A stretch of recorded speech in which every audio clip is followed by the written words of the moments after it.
Hello and welcome. আসসালামু আলাইকুম, সবাইকে স্বাগতম জানাচ্ছি।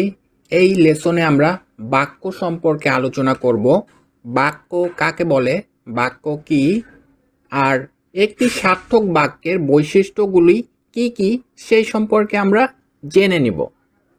তাহলে শুরু করি। বাক্য হলো এক বা একাধিক শব্দের সমষ্টি যা সম্পূর্ণ অর্থ প্রকাশ করে।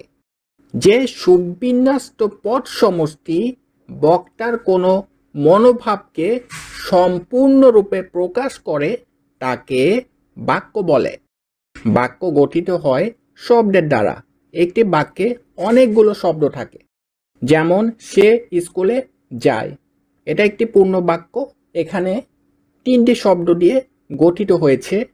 একটি সার্থক বাক্যে তিনটি বৈশিষ্ট্য বিদ্যমান, যথা আকাঙ্ক্ষা, আসক্তি এবং যোগ্যতা।